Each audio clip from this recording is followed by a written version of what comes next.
exceptional.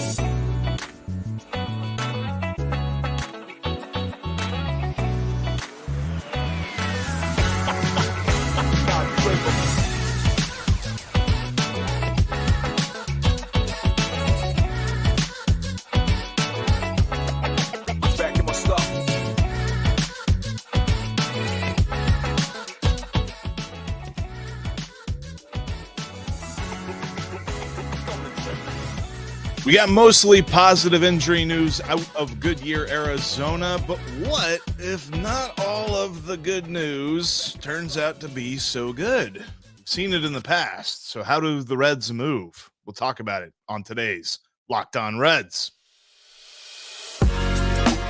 You are Locked On Reds, your daily Cincinnati Reds podcast, part of the Locked On Podcast Network, your team every day.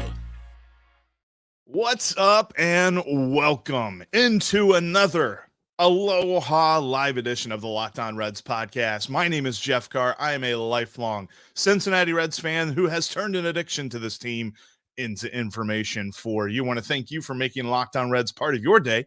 If you're brand new with us here on this live Aloha edition, jump in the comments section. Today is a day where we interact. You and me, we're talking Reds right now. Steve, not with us today. He's feeling under the weather. Send some good thoughts his way.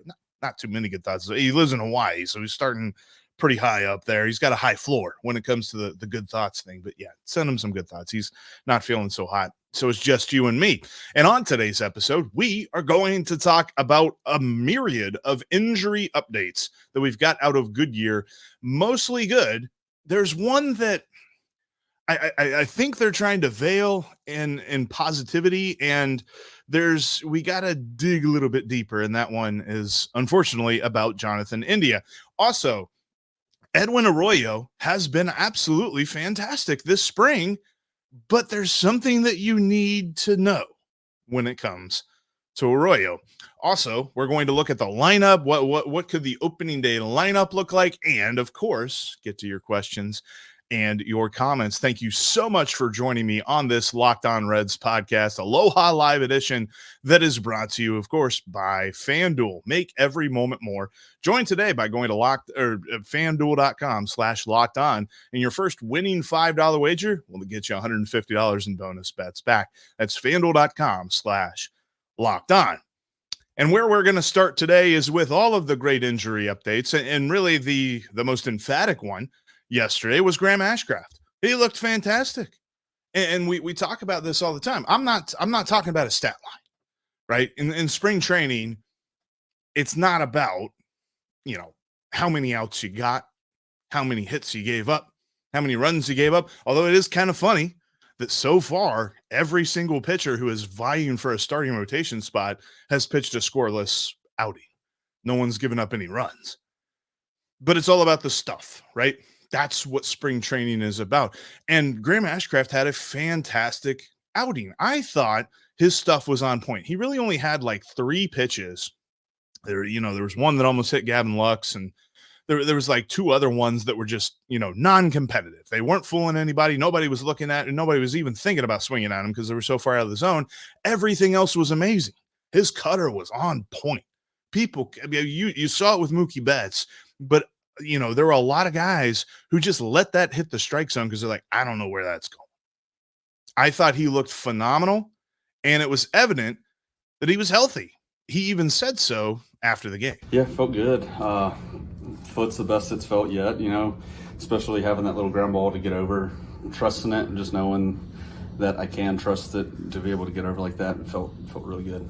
I'm just trying to stay within my mechanics right now and just trying to stay in my legs and my lower half and making sure the arm's in the right spot, and it just happened. What was that pitch? Cutter. It was cutter. 4-seam cutter, whatever y'all call it. Yeah. As DJ says, with the two-seam today? Yeah, it was good. I mean, we were throwing it away to righties. I mean, it was coming all the way back across the plate. So it was good, able to keep it in the zone, able to follow it up with the cutter. Slider, still had to work on keeping it in the zone. It was kind of getting away from me today. Threw one changeup to Altman, I think. But it was a good day. It was good. Felt good to kind of ramp it back up and have another team across the lines. He did have the one walk to Outman. That might be what he was referencing, was the pitch that he ended up walking Outman on.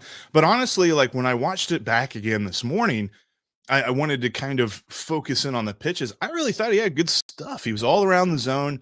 I think there were a couple of pitches he kind of got jobbed on a little bit. Plus, I also think this, and this is not necessarily something I want to dive into just yet, but I really think Tyler Stevenson needs to frame him a little bit better. Like some of the cutters, it kind of felt like Stevenson was trying to go out to catch the cutter when it was coming in. So by the way that Stevenson moved, you can kind of anti-frame it. Like, I know that umpires like to say there's no such thing as framing, but it's all about the eye. And if the catcher can convince you that that is a strike, then you're going to call the strike. I don't care what umpires say, but the catcher can do the opposite as well. The catcher can convince you that it's not a strike by the way that he moves. And I kind of felt he did that. So when you're looking at that outing, I really thought Graham Ashcraft looked fantastic. The foot is good. He looks ready. Honestly, and this is a conversation that I really want to have with Steve whenever he returns next week, but could he be a dark horse candidate for opening day starter? I think Hunter Green is healthy and ready to go, and we've talked about how ceremonial that decision is, but Graham Ashcraft was really good last year, and I think we can sleep on this because you see, he had a 4-something ERA. Like, I was looking at this, his first 6 starts of the season, he had a 2 ERA, 2.0. Graham Ashcraft did his first 6 starts. Then he goes on that horrible stretch after his grandmother passes away. He has 8 starts where his ERA is over 12.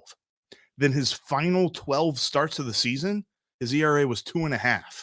So you're talking about, the first 6 starts and then his last 12 starts, 18 starts when you put them all together, where he's got an ERA less than 2.5. He is a good pitcher. He just went through a lot of stuff that, we all deal with death differently. And I think that we saw him kind of have to work through that while also happen to play the game of baseball. There were a couple of other encouraging injury updates, but as I talked about Graham Ashcraft so much there, I've kind of gone long in this segment. So we're going to talk about that coming up next because there was a very positive update, and I'm kind of keeping my eye on Twitter this morning as well about Nick Lodolo. We'll get into that coming up in just a moment. Before we get into that, though, I want to tell you about today's sponsor, and that is FanDuel. I mentioned it at the top of the show. If you join today at FanDuel.com/lockedon, your first winning $5 wager gets you $150 in bonus bets back. They've got all kinds of great stuff. Whether you're trying to get in on basketball, it's March. You know what that means. Tournament's coming, and there's going to be a lot of great stuff on FanDuel for the tournament, so you're going to want to check that out today. Plus, we've got futures, spring training bets. I never, ever, ever suggest wagering on a spring training game. I mean, we've seen it many, many times. Guys just blow up because, someone you never heard of is throwing to someone you never heard of, and he threw a beach ball, and that guy that you've never heard of just hit the ball to some place you don't know. So I wouldn't recommend that, but check out the futures because I'm looking at the Reds division odds. They keep moving just ever so slightly, but they're still just third best according to FanDuel. FanDuel's got St. Louis at plus 145. They've got the Cubs at plus 210, and then they've got the Reds at plus 430. And if you take Jonathan Indy at his word, then you should be putting money on the Reds to win the division.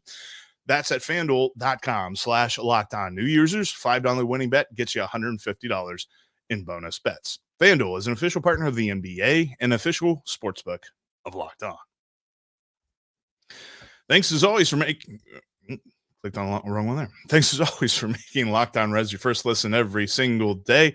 It's just you and me here on this live Aloha edition of the podcast. Thanks everybody so much for joining us here today. Steve is out sick. Send some good thoughts his way. Coming up next week, there's so much to get into. We're really going to ramp up our discussion about the opening day roster.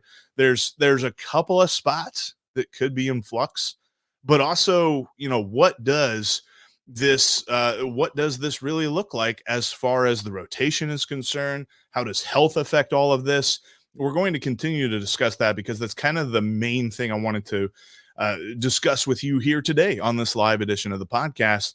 And that is this, we know the Reds are very positive when it comes to their prognoses of players. David Bell, if you ask David Bell about a guy with one leg, he's going to tell you that leg's growing back in like a week.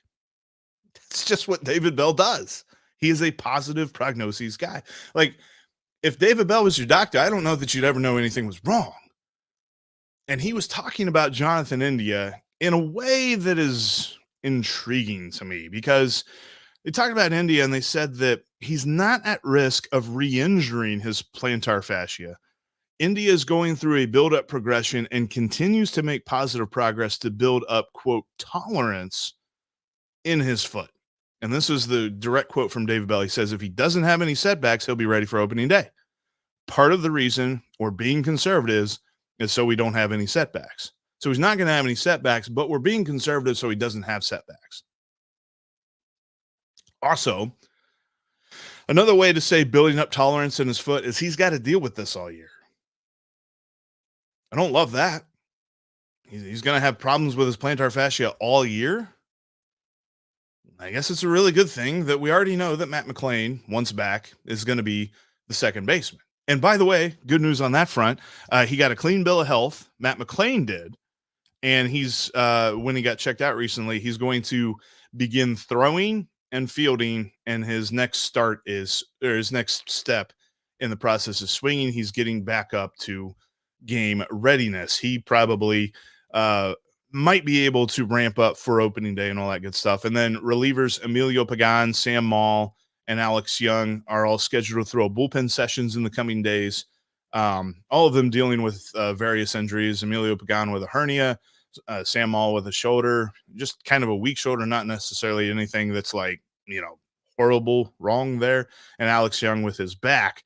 But what I want to focus on is Nick Lodolo. Because Nick Lodolo, before the Reds spring training game yesterday, threw a bullpen session. And after that bullpen session, he said he felt good.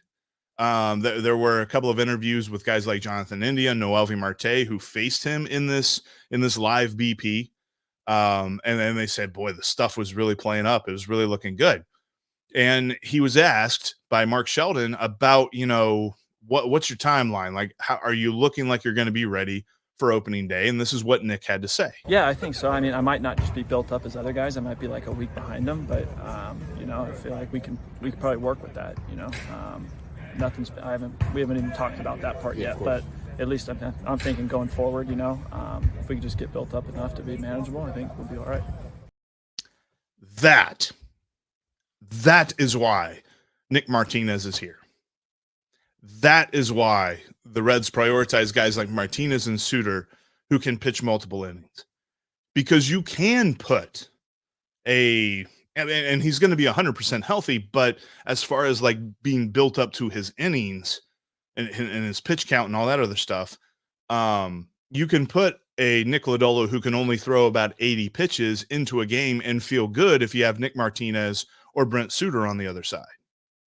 Because then you can bridge the gap to the bullpen. Now you don't have to worry about, well, Nick can only go 4 innings, so we got to bring out Buck Farmer in the 5th, or we got to bring out Lucas Sims in the 6th. You don't have to worry about that now because you have these multiple inning guys, and that was why that was such a key get for Nick Krall. I really think that this whole feeling about, whether Nick Martinez is a starter or a relief pitcher, I still think his most valuable is if he's coming out of the pen, if he's a multiple innings guy, kind of a fireman type deal when it comes to the pitching staff. I just really think that makes this a lot more easier to stomach. I think without Nick Martinez, you are worried about Nick Lodolo being hurt. Now, if Nick Lodolo does not make the opening day rotation, then we have a discussion, because is it Nick Martinez or is it Brandon Williamson? Because Williamson showed that he deserves to be on a major league roster. It's just there's so many guys in front of him right now. It's hard to really pinpoint whether he deserves to be in it over one of these other healthy guys. Because if Nick Lodolo is healthy, and we know that Ashcraft's healthy, we know that Montas is healthy, then that's 3 guys. And Hunter Green and Andrew Abbott, to me, I don't understand. I don't understand the discourse surrounding, well, it's either Abbott or Martinez. It shouldn't be. Abbott should be in, and we had an episode about this already. Mystery, no, not Brett Kennedy. Although he's good depth. But I really don't think there's going to be that big of a deal. And the Happy Hermit checks in and says there's a lot of injured pitchers. There's not a lot of injured pitchers. Like Nick Lodolo is the only one that's even injured right now, and we're waiting on an update here from Goodyear that might be talking about, hey, I think he's ready to go. So I'm very happy and I'm very excited about these positive injury updates. But let's talk about this for a minute, because especially thinking about Jonathan India has me wondering, what if these guys aren't ready? We know what's going to happen with the rotation. Like if Nick Lodolo is not ready, you can go to Brandon Williamson. And then if for some reason somebody else goes down and you're missing Nick Lodolo plus a guy, then you bring in Nick Martinez and put him in the rotation for a little bit until the other guys are ready to go. That's why this pitching staff is so deep. I also feel like Jonathan India being hurt, not that big a deal. Look, I get it. He's a talented guy. He was the rookie of the year. But it's evident that he is going to have to carve out his own role this year. There is not a ready-made role for him. He is no longer the everyday second baseman. That is Matt McLain. He's not an everyday outfielder. He's a plug-in here in case of emergency because we haven't seen him yet in the outfield.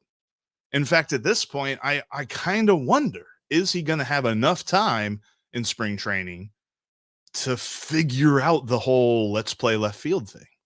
Because he's an infielder. He never played the outfield in his college career, in his minor league career. Like, unless he might have been out there for a sneeze. I don't think, and I don't know why a sneeze came up, but, I don't really think that this is a good sign for him. And Pierre checks in, and I appreciate this. I'm concerned about India because dude seems injury prone now, aka JB on the bank. I don't agree with the Joe Burrow thing. I'm a little bit worried about Joe Burrow, but I wouldn't call him injury prone at this point. India is interesting because his injuries don't necessarily seem to be piling up on each other. It's just like, oh, it's a hammy. Oh, it's a plantar fascia. It's a foot, things like that. But the report that he is building up tolerance for the plantar fascia isn't necessarily that encouraging. I will say this, though. The future is bright when it comes to the middle infield, right? And we're going to talk about why, and we're going to take your questions and your comments coming up in just a moment.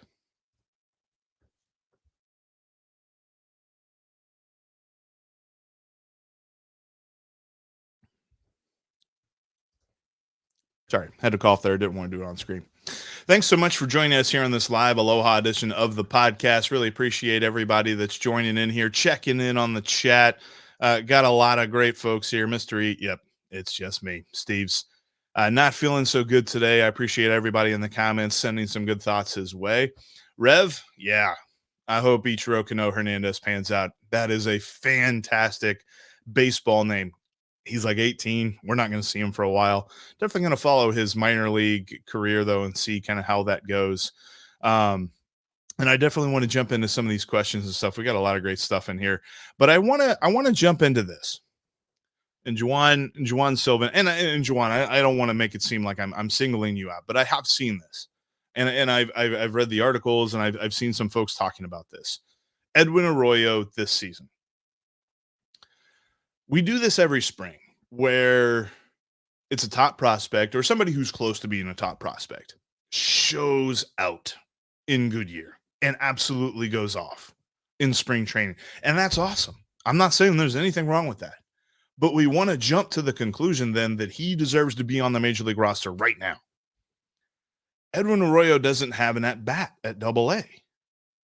Edwin Arroyo hasn't played an inning at Double-A. I want to see guys at Double-A before I say they're ready to go. Now, I'm not saying he has to go through the whole process and be in Double-A for a whole year and then be in Triple-A for a whole year and then we see him. But I will say this, when it comes to Edwin Arroyo, okay, he's up on the major league roster. Who are you replacing? Because then you're talking about, okay, well, yeah, we're not that enthused with the 26th man. We'll make Edwin Arroyo the 26th man. He is a shortstop. I want him to be a shortstop. And right now, Ellie's playing shortstop. And I get it. Ellie is a talented dude that you can move anywhere on the field, and I firmly believe that he will be fantastic at that spot. But this year, I want him to know that he's playing shortstop most of the time. If he plays third base a little bit, fine. But I want him to feel comfortable with the glove because I want him to get comfortable with the bat. These guys are human beings. And while Ellie is the closest we have to Superman, I firmly believe that. You still have to give him a little bit of continuity in his game. Because there's one side of it, and as much as I hate the comments, and I don't know how I'm actually linking Anthony Rendon into all this, as much as I hate what Anthony Rendon said about how, yeah, sometimes it feels like a job. It is for these guys. This is their livelihood. This is their job. Think about your job. When you go into a workplace, you want continuity. You want to know what's going to happen for the most part during the day. Obviously, no matter what job you have, there is an element of randomness that happens. And while your randomness might be emails, his randomness is it going to be a 95 mile, or is it going to be a 100 mile an hour fastball up at your chin, or is it going to be a curveball down in the dirt that you got to dig with a shovel? And where is it in between? How are you hitting it? All this other stuff. Until he gets comfortable with that, I really don't want to throw anything else at him because he's comfortable with shortstop. And everybody says, oh, they made errors and all this other stuff. Like, he was tired. I chalk that up to fatigue. I ain't worried about him defensively.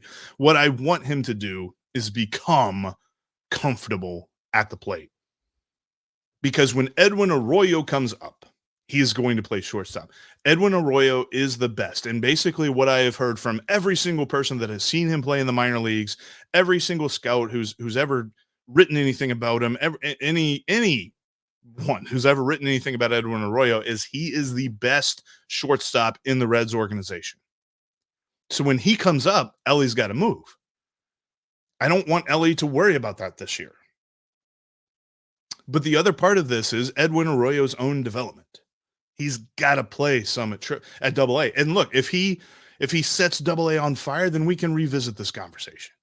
But last year, while he was pretty good after the month of May, when it came to playing down in Dayton, pretty good was still batting .279 at high A.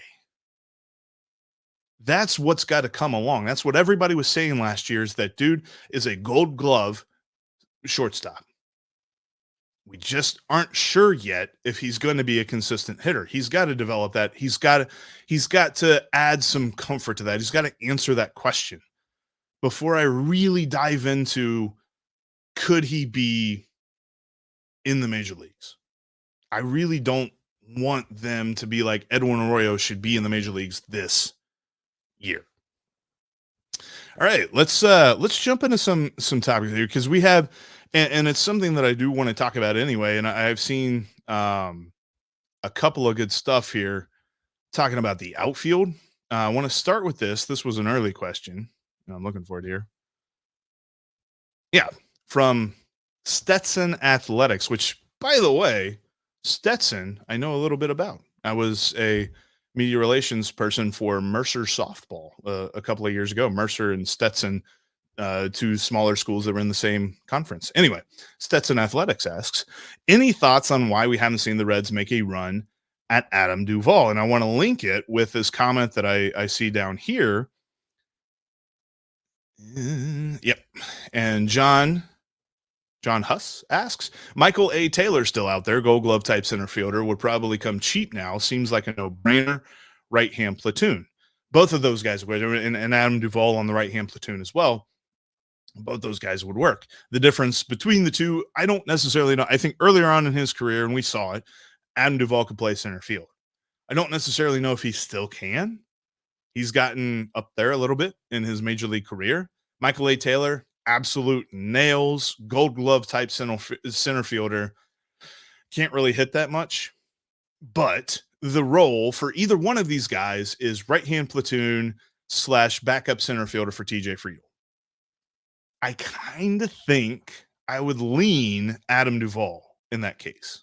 Now, the Reds' mantra here, I think, actually leans more toward Michael A. Taylor if they make that move. But I also have a thought on that I'll dive into in just a moment. But the Reds are talking about now that the plan is good pitching, good defense, wins ball games. Now, they happen to have a lot of talented bats on the team, and they happen to have been horrible at defense last year. So we got to see the whole defensive side of this. They also weren't that great at starting pitching either. So hopefully they get really good at that this year. But as of right now, they're like, man, we got to score a bunch of runs. That's what we really need to do here. I think that they're foregoing signing any one of those guys because they're going to make Jake Fraley or Will Benson an everyday player. Or at least they're going to give them the opportunity to do that. Now, we've talked about those questions ad nauseum because neither Fraley nor Benson can hit a lefty with any sort of regularity. And in fact, I know more about what they can't do against lefties than I know about what they could do. And Brian checks in and he makes a good point. Fraley over Fairchild. Fraley's going to be on this roster no matter what. So then you would be saying somebody else different from Fairchild, either Josh Harrison or maybe you do give Jose Barrera the spot at that point. But I really think that when it comes to, I just believe that the Reds think they've got that talent.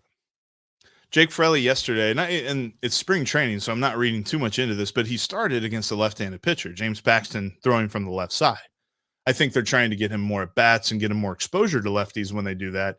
But I really think that could be what the Reds are at least trying in the interim, because I think if you weigh the options that the Reds currently have, would you rather give 30% of the starts, because we looked at this mathematically, the at-bats that the Reds had last year against right-handed pitchers versus the at-bats that they had against left-handed pitchers, they had 30% of their at-bats against lefties.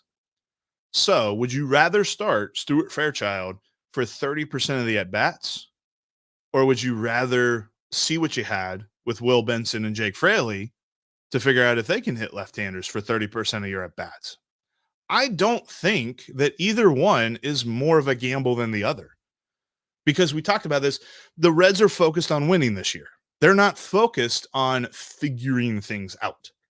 That was last year. That was the year before that. They were figuring out who they have. So the main goal now is winning.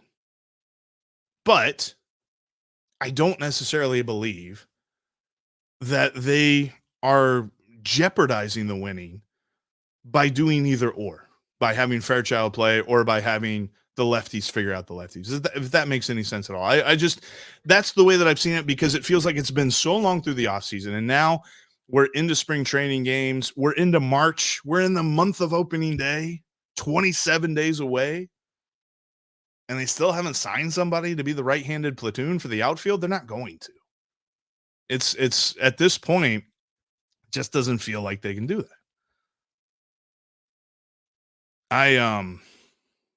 I'm just not really sure about that. I see a comment about Jesse Winker being a free agent. He's not a free agent. He signed a minor league deal with the Washington Nationals. We could see him. Look, opening day could be the Reds against the other Reds. It could be like when you're playing MLB The Show and you just, play, you want to be the Reds and your buddy wants to be the Reds. So you're just like, whatever, we'll both be the Reds. And yeah, like Ricky Hazel said, Fairchild over Duvall. I think it's 6-1, half dozen the other, because I think if they would have gotten Duvall, they would have done it already. They're talking so much about culture and locker room presence and how these guys gel together. That's really a top priority for them. And I'm not saying one way or the other whether that's good. I'm just saying that's what we are hearing out of camp. And I feel like if that is a big focus for them, then whoever is going to be a big contributor for them is already in the room. I know I was talking about the other day, like there could be like a waiver claim, there could be a signing or something like that. We haven't really seen anybody get cut yet from other teams or any sort of waivers or anything like that. But I would be surprised at this point, just seeing the way that the team is moving. I think who's in the room right now is who they're picking from for opening day. So let's see here. Let's scroll back through. Sorry, guys. Usually Steve is doing this while I'm talking. Just want to see. Appreciate all you guys checking in here. From what I've read, and the Happy Hermit checks in, he said, I dealt with plantar fascia for 2 years. From what I've read, it's not a very pleasant thing. And I know, I think it was Mike Moustakas dealt with it a lot. His final year here. Like I'm saying it like he's been here a while, but it just seems like it's a nagging thing that they can't ever really shake. So I'm interested to see how that does. Actually, that's a good question here, Outlaw Monster Hunters official channel. What happened to you guys doing the opening day countdown? We just had a lot to talk about. got away from it a little bit. So we haven't been able to do the, now we're 27 days away from opening day. Let's look at the best number 27. So you know what, Monster Hunters official channel, we're going to do that. Let's do that real fast, because 27 days, it's great to think. I got my tickets already. Going to be sitting down in section 139, by the way. Cannot wait. This season, man. I mean, we said it a million times, so I don't want to go too in depth on it, but never been this excited for baseball. It's so awesome. Number 27, though, you've got got some steep competition here for the best number 27 ever in the history of Reds baseball. I'm going to tell you right now, it's Jose Rijo. Jose Rijo being number 27. That's an easy pick for me. I was saying it was a close battle. Not necessarily. You do have some greats like way back. You got like Johnny Vandermeer. He wore number 27 in 1937. You had an all-time name in Nino Bongiovanni. Ernie Lombardi for 1 year, the best catcher in Reds history before Johnny Bench got here. For 1 year in 1934, Ernie Lombardi wore the number 27. Jeff Keppinger. A lot of great memories of Jeff Keppinger. I really like Jeff Keppinger. It probably had something to do with the fact that his name was Jeff, but I always liked him. Phil Irvin. Talk about platoons. That platoon of Phil Irvin and Jesse Winker was just the absolute, that was the Voltron of platoons. Or at least that's how it felt whenever we talked about it. We talked about that thing ad nauseum, and neither one of them was ever healthy enough to really actually prove that to be the case. Scott Rowland, when he was here, he was number 27. Good contender there. Not an ironic contender, but an actually good contender for best number 27 on the Reds. Although he never was as good. And I think most of us all realize this. As much as I hate to say it, Scott Rowland was never as good as a Red as he was for the Cardinals. Matt Kemp, he wore number 27. You remember that? You remember when Matt Kemp was a Cincinnati Red? Anyway, enough of that. That was it's always fun looking at that. But yeah, Kevin, Rijo, easy. Appreciate you, Outlaw Monster Hunters. Enjoyed the segment. We'll try and bring that back next week. I mean, we are starting to get to the part where it's really fun to count down to opening day because it's really close.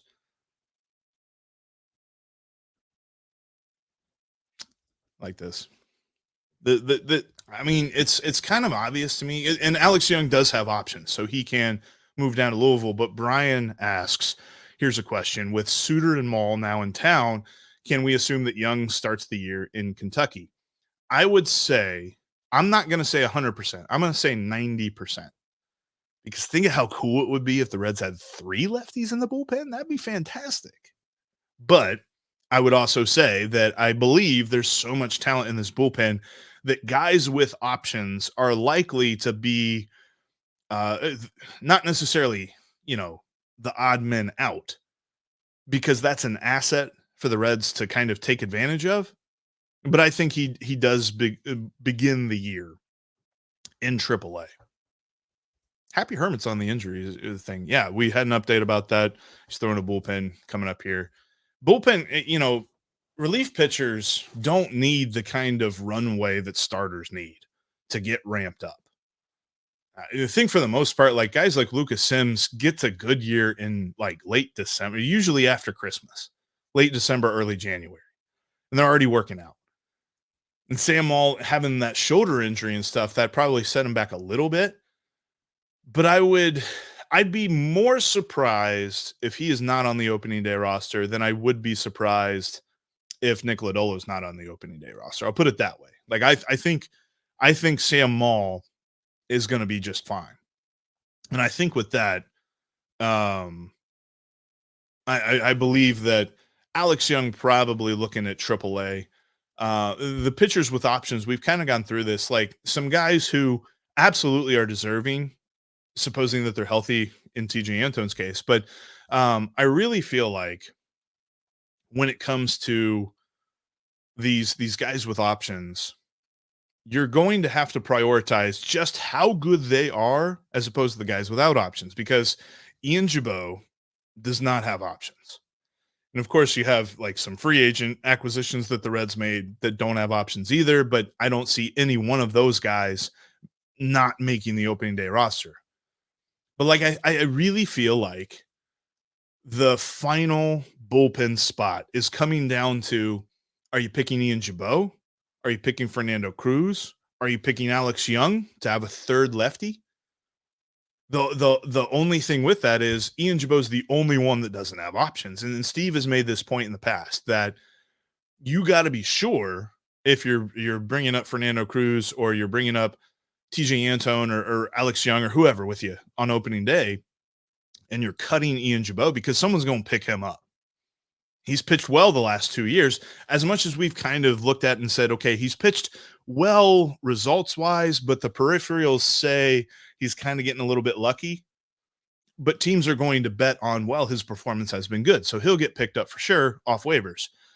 So if you don't take him on the opening day roster, then you are talking about losing Gibaut totally. So I'm not saying that that's a good or bad thing. I'm saying that the Reds have to evaluate whether they'd rather have him on the roster, and then if he pans out or if he blows up early on, they can just make a move anyway. But I want them to have the best 8 bullpen arms they can have, regardless of options. But the options are there so that teams can kind of use them strategically and take advantage of them. No. Maciel Alberto asks, if Matt McLain is less than 100% at the end of spring training, would you risk him the first month of the season? No, he is not going to play in the game. If I'm David Bell or Nick Krall, I'm not playing Matt McLain in a game until he's 100%. There's no reason to play guys early. And this happens with every team. This is not just a Reds thing. If you're not 100% by the time camp breaks, you shouldn't be on the opening day roster because it's a long season. And this is a topic that I want to really discuss in depth next week with Steve, because I don't necessarily think any Reds are going to play 162 games. Maybe Ellie, maybe Candelario. But even then, the Reds are reporting, or there's a lot of reporting around what the Reds are saying. David Bell saying it, Nick Krall saying it, everybody's saying it, that they are prioritizing rest. And they are prioritizing making sure that everyone is as close to 100% and as close to not fatigued at all as they can be when September and October comes along. Because the goal is October. And as much as they do want to start out fast, they also realize they cannot start out fast at the expense of someone's health. So as Brian asked, I would like to see the Reds be very conservative with guys who are not 100%. I like this question here. Happy Herman asks, the Reds have a lot of young guys. Cubs have a lot of seasoned vets. Can the Reds match up with them over an entire season? I believe so. And I think here's the thing with the seasoned vets thing. The Cubs are trying to do what the Reds did last year, while also still having a little bit of what the Cardinals have in that they're all old. They've mixed some old guys, some guys who've been around for a while, with guys who are young and unproven and rookies and stuff like that. Like, they were very reluctant to sign Cody Bellinger because of Pete Crow Armstrong, because one of their top prospects is ready to play every day. We saw him a little bit last year in Chicago, but he's going to be up in the major leagues from opening day. They've got a lot of other young guys like Alcantara, and I'm blanking on some of the other young pitchers' names and stuff like that. But they've got some guys, Matt Mervis, I think. Yeah, Matt Mervis, the first baseman. A couple of guys that they acquired from the Dodgers who haven't had major league playing time yet, but they're ready to go. I really feel like the Cubs, where we thought at the onset of the offseason that they were just going to go out and they were going to bring back Bellinger, they were going to sign Blake Snell, they were just going to go crazy in the free agents. They didn't do that. And it's because they're prioritizing younger talent. I think that some of the vets that they have on the team are good. Patrick Wisdom is the infield version of Jay Bruce with an even lower batting average and an even higher strikeout percentage. Patrick Wisdom can hit the ball a country mile, and he can go on a very hot streak. He can also go on very cold streaks. And I know for a fact there were long stretches of the season last year that our Locked On Cubs guys were just absolutely complaining that Patrick Wisdom was in the lineup too much last year. And then you look at guys like Christopher Morel. Christopher Morel has a ton of power, ton of talent, ton of speed, but he's a low average guy, high strikeout guy. I wouldn't necessarily I see what you're saying with 4 of these guys, but I would not count Nico Horner as a vet. I think he's still figuring out his major league life. But I do think that the Reds still match up well with them. I think, and again, there's questions they have to answer. I think the Reds have a lot more upside on the pitching staff than the Cubs do. I think they do. I think the bullpen has more upside. I think the rotation has more upside, but they've got to prove it. They've got to be the kind of guy, or they've got to be the kind of team that doesn't necessarily have the huge blowups that we saw last year. And we cannot have long periods of time where the starting rotation is just hurt and we're replacing guys with a lot of weird replacement level pitchers and stuff like that. I still think that the Reds have the ability to be better than the Cubs. If you're asking me right now, who's better, I'd probably lean the Cubs just slightly. But I think that the end of the season, I think that the course of the season will prove that the Reds are a better team. So let's look at this, because I did tease this earlier on, Mr. ES. So what does the opening day lineup roster look like? Let's do the lineup, because the roster itself does require a lot more thought, and I want to prepare that a little bit more. But the lineup for me, TJ Friedel's leading off. He's playing center field, which, by the way, and just to go off on a quick tangent about TJ Friedel, I've seen some rankings here recently. MLB Network, Just Baseball. MLB Network had TJ Friedel in their top 10 center fielders. Just Baseball did not have TJ Friedel in their top 10 center fielders in Major League Baseball. TJ Friedel was 3rd in WAR for center fielders last year. That's not National League center fielders. That's not, center fielders under the age of 25. That's center fielders, period. TJ Friedel was 3rd in WAR. I don't understand why people don't look at TJ Friedel and see that he is a good player. Like, I feel like there's constantly people that are trying to explain why TJ Friedel is playing the way that he's playing. And they're just like, well, it's because of this and this and see this and he's good. Can we leave it at that? I don't understand the disrespect that he gets, but he leads off, plays center field. Batting second, I think Matt McLain is going to be healthy. I think he's good to go. He's going to bat second and play second. Now, I think batting third, I want to see Spencer Steer bat third, because I think that his ability to get on base mixed with his power makes him a good option for the third spot. I think ultimately the best option for the third spot is Ellie, but I need to see him prove it a little bit more. He's last year, and I didn't realize this, and I was looking at his splits the other day. Ellie's splits were horrible, and I did not notice this. From the left side of the plate, when he's facing righties, he's a really good hitter.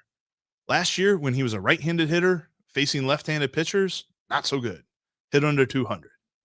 So I want to see that normalize a little bit more, because I feel like if you're a switch hitter, you cannot have big platoon splits. You know, we saw this with Tucker Barnhart, and he stopped being a switch hitter. So we'll have to see. I still think you give like another year or two before Ellie even has to think about whether or not he's a switch hitter. But anyway, I put Spencer Steer third. Then I bet Candelario fourth. Then I put Ellie fifth. Then I got CES sixth. CES, so Candelario, and I'm getting ahead of myself, didn't say the positions. Candelario is going to be your DH. Ellie, shortstop, batting fifth. CES, playing first base, batting sixth. And I need to see him in a game. I'm going to continue to be optimistic with this, kind of like the Reds are with their prognoses, but I'm going to say that Noelvi Marte is ready to go. And he plays third base and he bats seventh. Look, if Noelvi Marte is healthy, and I think I need to do more of a segment on this and talk about this a lot more, but if Noelvi Marte is healthy, he should be out in the field every day. I know that they said that Ellie and Matt McLain are the everyday, shortstop, second base guys, and then we'll figure it out from there. I really think you need to add in Noelvi Marte as a potential everyday player.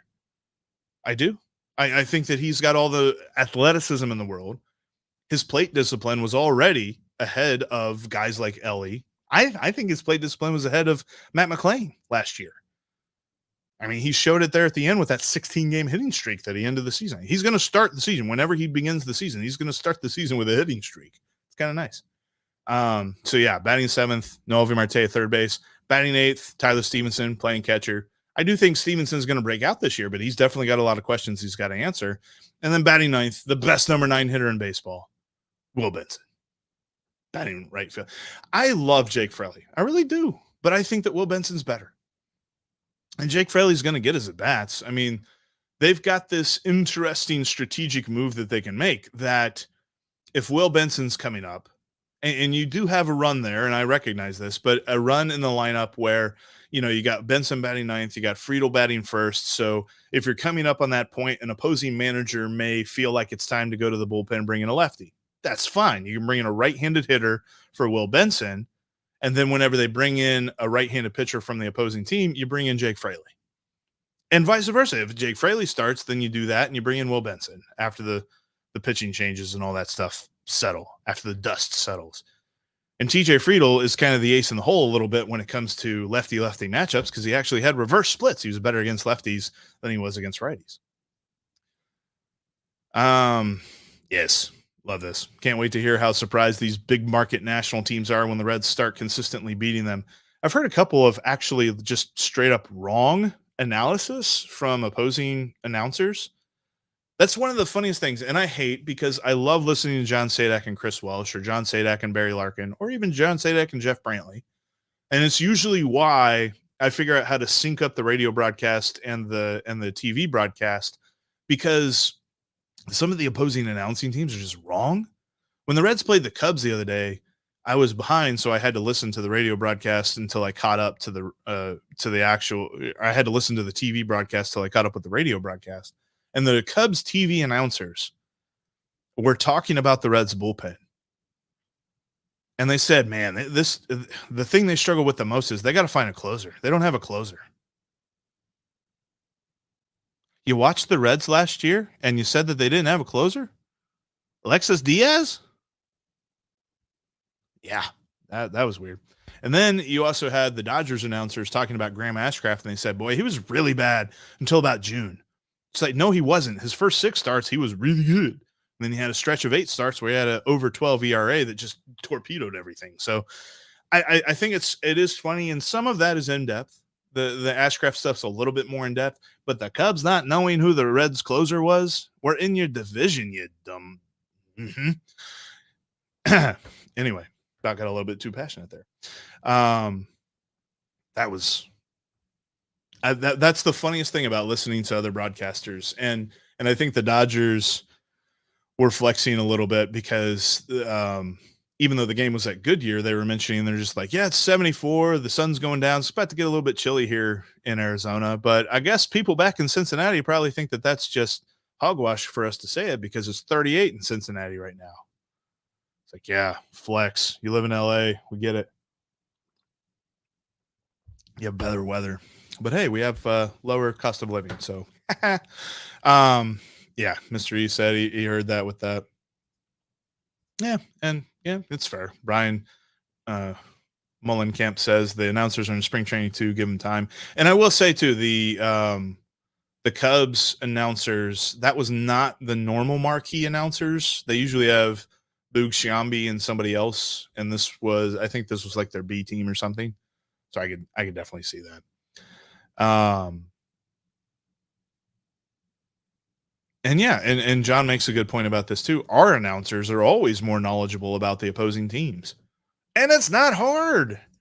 You can look up all the information in the world. You can look up you can get so deep on any team because of baseballreference.com. I go to baseballreference.com like no less than like 4 times a day. Sometimes a lot more than that. Just looking up different stuff. And sometimes it'll just be, I'm like sitting on the couch watching some show that I'm not into. And all of a sudden I'm just like, hey, I really felt like we had this utility infielder last year that had this amazing stretch. And then I'll go back and I'll look. And then come to find out that was like 3 years ago. And by that time I've already gone through 5 different seasons of Reds baseball because that's what Baseball Reference is for. And that's why it's the best website in the world. I absolutely loved it. Let's look at this because I saw it. I got to scroll back through. Sorry, guys. Appreciate everybody for joining in on the live broadcast today. And if you just joined here a few moments ago or something like that, Steve is sick today. He's out today. He'll be back next week. He called me last night to inform me that was going to be the case. And whenever I answered the phone, I said, hello. He said, hello. I was like, Batman. So we're sparing you. You don't want to hear Christian Bale, Batman, on the other side of the microphone today. Yeah, this was the great thing, Juwan, because it was like, oh, well, no, and it was the Cubs broadcast that didn't know it. And then I think didn't Diaz pitch against the Dodgers. Catch the island cough. Love it. Yeah, I mean he works in the hospital, so he can pick up all kinds of different stuff there. Yes, Jake, you make a good point. Make sure you tap that like button. Tap the like button. Appreciate everybody in the comments section. Comments help the algorithm. We've talked about this before. Literally just commenting anything, like if you agree with me, if you don't agree with me, if you want to just say something crazy, whatever it is, comments help the algorithm. So don't do that. Mystery. David Bell won't even play 162. No, there's going to be like a game where he gets tossed out over something and maybe he says some words that he shouldn't and he gets suspended like the next game. I could see that happening. We haven't really seen, I'm trying to think. Was it like, there's only 1 or 2 blow-ups that he had last year. We didn't see, and of course it helps that Clint Hurdle is no longer in the game. But we didn't really see the aggressive David Bell like getting himself thrown out of ball games or something like that. It was not something that we saw a lot. Oh, I appreciate you guys so much. I think that we are going to end it here. I've just run out of gas, and I've run out of. I had a question that I was looking at earlier, and I completely lost it. We'll end it on this. We'll end it on a good note. Mr. E. Graham looked like a video game pitcher last night. Yes, he did. And on that positive bombshell, it's time to end. Thanks so much for checking out today's Locked On Reds podcast, the Aloha Live edition of the podcast. If this is your first time and you made it all this way, thank you, first of all, so much for checking it out. And if you're not subscribed, you absolutely should be. You should become an everydayer. because we are going to be with you every single day talking Reds baseball. This team is going to be so much fun this year. It's going to be such a fun year to be a fan of the Cincinnati Reds, and we're going to be with you every step of the way because we are Locked On Reds every single day.